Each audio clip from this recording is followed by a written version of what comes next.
Smartphones have come a long way, but how do they work? Let's dive into your phone SoC. What's that?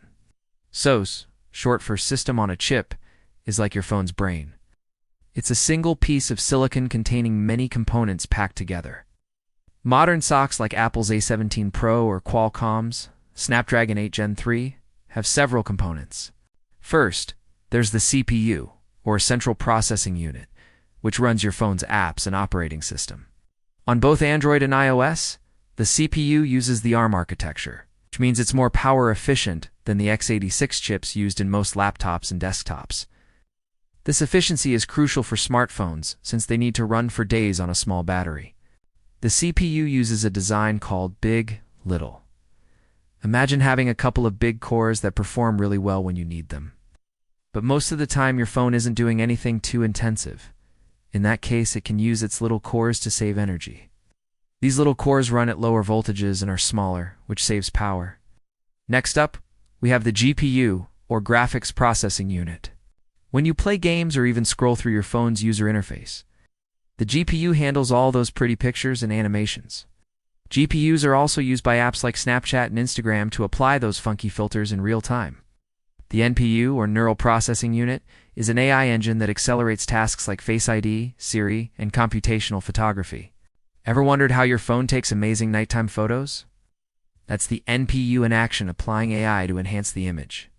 Then there's the ISP, the Image Signal Processor, which works closely with the camera hardware to improve image quality. It's partly responsible for that amazing zoom you get on your iPhone, or the ability to take 48 megapixel photos on the Pixel 8 Pro. Let's not forget the modem, which handles 5G or 4G cellular connectivity. These days, it's typically integrated into the SoC, although Apple still uses a separate modem in iPhones, including their custom 5G modem.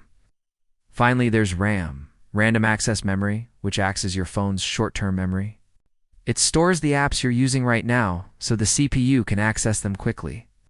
Phones use special low-powered DDR5 RAM, and within the CPU itself, there are even smaller areas of ultra-fast memory called cache. It's divided into L1, L2, and L3. Now let's see how these components work together when you use your phone. When you touch the screen, the input goes first to the CPU, which then instructs the GPU to render the frame buffer to the display. At the same time, if you're using the camera, the ISP is enhancing the image, while the NPU applies AI effects like night mode. When you play a game, the GPU and CPU work together to render the graphics at 60 frames per second. Today's smartphone CPUs are catching up to laptops. Apple's A17 Pro actually beats some Intel Core i7 chips in terms of speed. And AI acceleration using NPUs means you can edit photos and videos in real time on your phone. Plus, as we move towards 5nm and 3nm chips, we can pack in over 20 billion transistors. That's a lot of computing power in your pocket.